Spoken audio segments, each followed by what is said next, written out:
अमरनाथ गुप्ता जी, रतन गुप्ता जी, अनुराग गुप्ता जी। गुरु जी आपके चरणों में दास का कोटि कोटि प्रणाम। गुरु जी मेरा सवाल यह है कि जिनकी अकाल मृत्यु या एक्सीडेंट में मृत्यु होती है, क्या उनकी आत्मा को शांति प्रदान होती है या नहीं? क्या वो ऊर्ध्वगामी को प्राप्त होंगे? नहीं, इसमें ये देखना है कि अब जैसे बड़े बड़े संतों के भी एक्सीडेंट में मृत्यु हुई है, हमने देखा है। पूज्य बक्सर के मामा जी नाम के बहुत बड़े संत थे, तो जा रहे थे कथा करने, बरसाने पहले दर्शन किए श्री जी के सामने से एक ट्रक ने ऐसी तो बस राधा पधार गए। तो अब इनकी कोई आत्मा को अशांति थोड़ी है, तो भगवान के पार्षद है, भगवान में गए, समझ गए। अब जो पापाचरण कर रहा है तो शरीर छूटने के बाद उसको वैसी गति मिलेगी। खास बात मृत्यु कैसे हुई इससे मतलब नहीं है, खास बात है उसने जीवन कैसा व्यतीत किया, इससे है। जैसे पूज्यपाद श्री उड़िया बाबा जी महाराज इतने बड़े सिद्ध संत, और अंतिम दशा होती कि गड़ासा से नहीं, वो एक पागल आदमी, विकसित आदमी, कई गड़ा से ऐसे और उससे, तो अब क्या अधोगति होगी क्या? अरे वो तो जीते जी ब्रह्म पद प्राप्त महापुरुष है, समझ रहे ना। मृत्यु की घटना से किसी के परिणाम को नहीं जोड़ा जा सकता, उसके जीवन से परिणाम को जोड़ा जाता है। उसका जीवन कैसा था? मानो जैसे परीक्षित जी का सर्प काटने से मृत्यु हुई, तो उनकी दुर्गति थोड़ी हुई, तो सीधे परम पद में गए। क्यों? जीवन भगवान में था, भजन में जीवन था। अब जैसे कोई बहुत पापात्मा है, पाप कर्म कर रहा है, तो देखा गया कोई कष्ट नहीं, बहुत आराम से मृत्यु हो गई, बहुत आराम से मृत्यु। हमने देखा है कि कोई बीमार नहीं रहे, वैसे दिल फेल हुआ 2 मिनट में चले गए। एक आदमी पाप करता है, जुकाम नहीं होता है, खूब चौड़ी छाती करके खूब घूम रहा है। एक आदमी बड़े धर्म से भजन कर रहा है और जीवन उसका बड़ा दुख में देखा गया। अब इसी रहस्य को जानना है। वो पाप कर्म कर रहा है तो उसके पुण्य खर्चा हो रहे हैं, सिद्धांत है। अब जब पूर्व पाप और ये पाप जुड़ेगा तो उसकी दुर्गति हो जाएगी। अब इनका अंतिम जन्म है, तो इनके जितने पापों सब भुगता दिए जाते हैं। अंतिम परिणाम जाना जाता है जीवन की धारा से। तुम्हारी जीवन की धारा कैसी रही? अब जैसे एक आदमी है, अचानक बैठा हुआ, दीवाल गिरी, मर गया, उसे आप अकाल मृत्यु कहेंगे, लेकिन अब उसने जीवन कैसा व्यतीत किया है? अगर जीवन भजन में व्यतीत किया तो भगवान को प्राप्त होगा, और जीवन गंदा व्यतीत किया है तो उसके गंदे आचरणों के कारण उसका जीवन का परिणाम। केवल मृत्यु की घटना से कोई उन्नति या उन्नति का विषय नहीं होता, उसके पूरे जीवन से तारतम्य जोड़ा जाता है। मृत्यु की घटना तो पहले से निश्चित हो चुकी होती है, हम जिसे अकाल मृत्यु कहते हैं वो भी निश्चित हो चुकी होती है।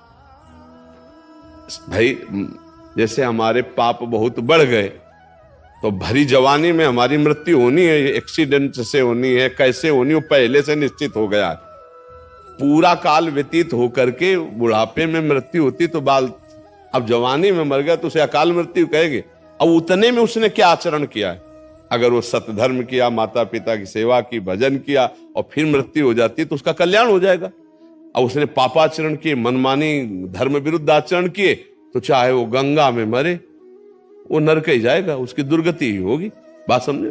गोस्वामी तुलसीदास जी कह रहे, राम राम राम जी जोलो तू न जपी है, तोलो तू कहूं जाए तिहू ताप तपी है। सुरसर तीर, गंगा जी के तीर, बिन नीर दुख पाइए, सुरतर तरे तो दारी। इसीलिए हम कहते हैं राधा राधा राधा राधा राधा जपो। मृत्यु की घटना से किसी के जीवन का फाइनल नहीं किया जा सकता, उसके जीवन की धारा से उसके जीवन का फाइनल होता है। हाँ, अगर मृत्यु के समय न राम कृष्ण हरि नारायण कुछ निकल गया, अब फाइनल बदल जाएगा। पूरा जीवन पाप रहा, अंतिम में अगर राम हरि कृष्ण राधा निकल गया, अब तुम्हारा काम बन जाएगा। वहां देखा है। लेकिन घटना से कि उसकी ऐसी मृत्यु हुई तो उसकी दुर्गति हो सकती है, ऐसा नहीं हो सकता। ये पक्की बात है। आप समझ पा रहे हैं?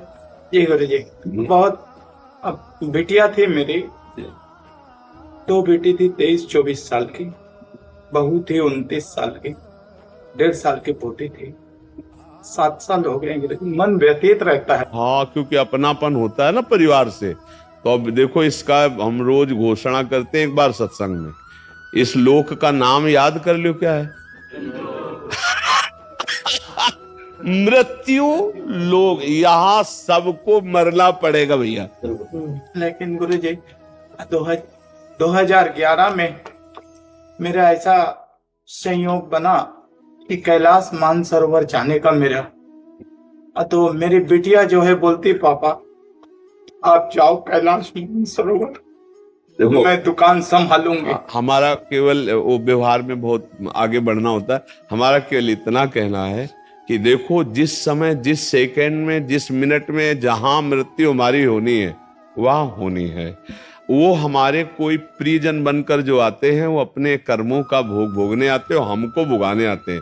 जैसे आप कह रहे हो 7 साल से मैं दुखी हूं, तो अब दुखाई तो दे के गए ना, वो अपने कर्मों को भोग करके गए और हम उनके चिंतन में दुखी हूं। अध्यात्म यही बल देता है कि उनके चिंतन को त्यागो, हरि चिंतन में लगो। ये ठगबाजी करने के लिए माया सब चरित्र रचती, न तो कोई तुम्हारा पुत्र है न कोई तुम्हारी पुत्री, एक सच्चिदानंद भगवान ही ये नाटक कर रहे। अब अपने को संभाल लो और खूब नाम जप करो और किसी के प्रति रो मत, अब प्रभु के लिए रो। हे नाथ अब तो कृपा कर लो, ये मेरा जन्म अब आपकी प्राप्ति के लिए हो जाए। हाँ, कोई तुम्हारा नहीं। देखो हम एक तुमको कथा सुनाते हैं। एक चित्रकेतु नाम के राजा, भागवत में कथा आती है। चित्रकेतु नाम के राजा थे, उनकी बहुत सी रानियां थी और एक भी पुत्र नहीं थे, तो वो बहुत उदास रहते थे। तो देवर्षि नारद जी और अंगिरा जी, भागवत की कथा है, देवर्षि नारद जी अंगिरा जी गए, उनको समझाने ही गए थे कि तुम धर्मात्मा राजा हो, उदास मत हो पुत्र के लिए। तो उन्होंने जाकर के जब समझाने की कोशिश की तो उन्होंने कहा हमको इस समय ज्ञान नहीं, हमें पुत्र चाहिए, यदि हम पर कृपा करने आए हो तो हमें पुत्र दो। तो उनका पुत्र तो सुख तो तुम्हारे भाग्य में है नहीं, पर तुम हठ कर रहे हो तो मैं तुम्हें पुत्र देता हूं, पर हर्ष और शोक दोनों की प्राप्ति होगी। अब वो ये नहीं समझ पाया कि हर्ष और शोक दोनों की प्राप्ति होगी, पुत्र देता हूं, इस बात पर उनकी बुद्धि टिक गई। बड़ी रानी कृतद्युति नाम था, उनके पुत्र हुआ। अब तो क्या आनंद, चक्रवर्ती राजा थे, हर समय रानी के महल में जाना। तो और जितनी थी रानियां सबको जलन हुई। उन्होंने कहा बहन जब से कृतद्युति के पुत्र हुआ राजा हम लोगों की तरफ देखते ही नहीं है। तो बोले हम लोगों के मिलन में बाधक कौन है? बोले लड़का ही है। तो बोले क्या करें? बोले जहर दे दो। तो धाय मां को अपने पक्ष में मिलाया और जहर चटवा दिया, राजकुमार मर गया। जो ही राजा के पास खबर गई कि राजकुमार मर गया, कितनी मनौती के बाद तो हुआ था। अब वो रोते बिलखते आए, बहुत पैर पकड़ करके माथा बार बार जमीन में पटकने लगे। जब कोई धर्मात्मा दुखी होता है तो उसे संत संग दे दिया जाता है। जैसे आप आए हो ना, तो भगवान की कृपा से संग मिला है। जय गुरुदेव। अब मोई भाव भरोसा हनुमंता, बिन हरि कृपा मिले नहीं संता। तो दुख का निवारण इससे। तो अंगिरा जी देवर्षि नारद जी पुनः आ गए और कहा राजन मैं तुम्हें यही बताया था कि हर्ष और शोक की प्राप्ति हुई। हर्ष हुआ पुत्र हुआ, शोक हुआ क्योंकि तुम्हारे भाग्य में पुत्र सुख नहीं है। तो उनका हमको उपदेश नहीं, मुझे पुत्र चाहिए। तो उनका तुम्हारे पुत्र की जीवात्मा को बुला दूं? तो उनका बुला दो। तो अब देवर्षि नारद जी तो सिद्ध मां आकर्षण किया, तो यमपुरी से जो था वो आ गया जीवात्मा और आकाश में विराजमान है। देवर्षि नारद जी देख रहे हैं। कहा देखो बच्चा तुम्हारे पिताजी कितना रो रहे हैं, तुम इस शरीर में आ जाओ, हम आदेश करते।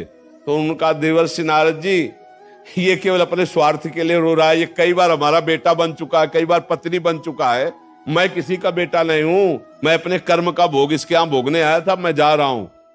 जो ही सुना चित्रकेतु ने बोले बेटा बोल रहा है हमारा, बोले तुम्हारे बेटा की जीवात्मा बोल रही।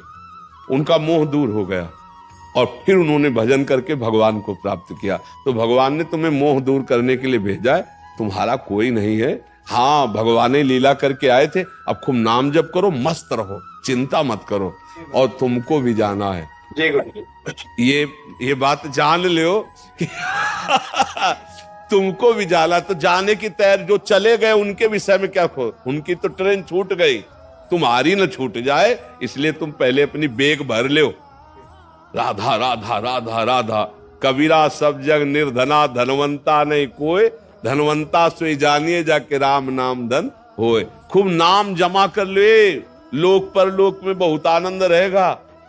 परम धन राधा नाम आधार, राधा राधा राधा, जहां जाओगे चकाचक आनंद रहेगा। अब यही का बैंक बैलेंस किया, ये देश ऐसा है कि कपड़ा तक उतरा लिए जाते हैं, मतलब शरीर कपड़ा है ना आत्मा का, ये भी आग लगा दिया जाता है। अब केवल जीवात्मा पर कर्म को लेके जाता है। कर्म हमारे हमको बहुत दुख देंगे, देख लो। ऐसे ऐसे कर्म कियो, सब लोग बैठे हो, अगर आप ऐसे निर्णय पूछा जाए कि ऐसे कर्म करने वाले को क्या दंड मिलेगा, तो आप क्या उत्तर देंगे? खुद देख लीजिए। जो आप कर्म किए हो और अपने को क्षमा कर दिए हो, वही कर्म आप एकांत में डायरी में लिखो और फिर सोचो कि अगर मुझे निर्णायक बनाया जाए इन्हीं कर्मों का दंड देने के लिए, तो हम क्या दंड देंगे? वो कर्म सब तुम्हारे सुरक्षित हैं दंड देने के लिए, जिनका तुम्हें दंड नहीं मिला। तो राधा राधा राधा राधा भगवान को पुकारो तो कह रहे हम सर्व पापेभ्यो मोक्षयिष्यामि मा शुचा, मैं तुम्हें समस्त पापों से मुक्त कर दूंगा। तो अभी समय है, अभी राधा राधा राधा राधा कृष्ण कृष्ण हरि हरि, अभी अपना कल्याण कर लो, रो पीटो मत। यहां जो जितने समय के लिए आता है उतने समय के बाद चला जाता है, कोई गर्भ से चला जाता है। एक आए थे परिवार के, उनका 6 वर्ष का अकेला लड़का, 6 वर्ष का लड़का हमारा मार दिया भगवान ने। हम कहा भाई अगर हमारी बात समझ में आवे तो भगवान ने नहीं मारा। वो जीव अपने कर्म से केवल 6 वर्ष के लिए भारत भूमि में मनुष्य रूप में आया, अब वो चला गया। तो आपका भी कर्म है कि अब आप दुख भोग रहे हो उसके वियोग में। नाम जप करो, भगवान को कोसो मत। जो जितने मिनट के लिए आया उतने मिनट ही रहेगा। अगर रोकने की बात होती तो भगवान जी दशरथ जी को मरने नहीं देते। हुआ ना दशरथ जी का मरण, जटायु भगवान के हाथ में ही शरीर छोड़ रहा है कि नहीं छोड़ रहा है? इससे हमारी बात ये समझो, सुनो भरत भावी प्रबल बिलख कहो मुनिनाथ, हानि लाभ जीवन मरण जस अपजस विद्या। खूब राधा राधा जपो, मस्त रहो और तैयारी करो चलने की। ये रहने वाला देश नहीं है, हर चीज यहाँ की छुड़ा ली जाएगी। दुनिया में लाखों का मेला जुड़ा, हंसा जब जब उड़ा तो इसलिए देखो समझ जाओ तो फिर रोना क्या, और जब जाग गए तो सोना क्या। अगर ज्ञान में जग गए तो फिर मोह में क्या सोना, अगर समझ गए तो फिर क्या रोला। एक बार मरना है, सबको मरना है, मरने की तैयारी कर लो। जो पहले से तैयार न थे पछता पछता कर चले गए, जाना पड़ेगा। इसलिए राधा राधा राधा, कब जाना कुछ पता नहीं। पीछे तलवार लिए खड़ी मृत्यु, कब गला काट दे, किस रूप में काट दे, कुछ पता नहीं है। कुछ पता ले, कुछ पता ले। नाच रहे हैं और नाचते नाचते ऐसे हुए और गिरे मर गए। फिल्मी गाना चल रहा है और नाच रहे और मर गए। मुंह का लील नहीं सकते, आ बोला तो फिर आगे धा नहीं बोल पाओगे। जितना बस उतने में रोक दिए जाओगे। सरकारी काम है, सब छीन लिया जाएगा, पहले ये समझ लो। तुम्हारा यहां कुछ नहीं रहेगा। स्त्री पुत्र परिवार मकान दुकान बैंक बैलेंस सब छीन लिया जाएगा, तुम्हारा शरीर छीन लिया जाएगा। तुमको अकेला यहां से जाना होगा। तुम्हारे पास होगा तो तुम्हारे कर्मों की पोटरी होगी, धर्म और अधर्म जो किया है, और इन दोनों पोटरियों को आग लगाना हो तो नाम जप करो, राधा राधा राधा राधा राधा। बढ़िया चकाचक व्यवस्था होगी, मरने में भय नहीं लगेगा और भगवान के समीप जाकर आनंद भोगोगे। जैसे भारत में आनंद ले रहे हो, ऐसे भगवान के दिव्य धाम में तुम्हारे लिए हर व्यवस्था होगी। अलग महल होगा, बढ़िया भोजन व्यवस्था बढ़िया, मरना है नहीं। ठाकुर जी का भोग मिलता है वहां धाम में, प्रियालाल के साथ खेलने को मिलता है और परम सुख प्राप्त होता है। मरने का भय नहीं, आना जाना नहीं, बुढ़ापा नहीं। खूब मीठा खाओ, शुगर नहीं होगी। हाँ, high blood pressure low blood pressure नहीं होगा भगवान के धाम में। इसलिए हम सब तैयारी करें भगवान के धाम में जाने की। नाम जप करें, खूब नाम जप से आनंद आएगा। आज से रोना छोड़ दो, बंद कर दिया। हाँ बिल्कुल, नाम जप, हाँ नाम जप करो। हम जो कह रहे हो तुम्हारे को परम मंगल में बात कह रहे हैं, नाम जप करो। इसीलिए संतों के मार्ग में आके मैं हमारी पत्नी को मैं एजे वो जी कहना 7 साल से छोड़ दिया हूँ। हरिओम के नाम से पुकारता हूँ। बहुत बढ़िया। वो आपको क्या कहती है? वो भी हरिओम ही। अच्छा, बोले हरिओम तो बोले हरिओम है। ये बहुत बढ़िया, ये बहुत बढ़िया, नहीं बहुत बढ़िया, नहीं अच्छा ठीक है। अपने यहाँ भी बुलाते राधे तो बोले राधे, ऐसे बात करते ना, श्री हरि।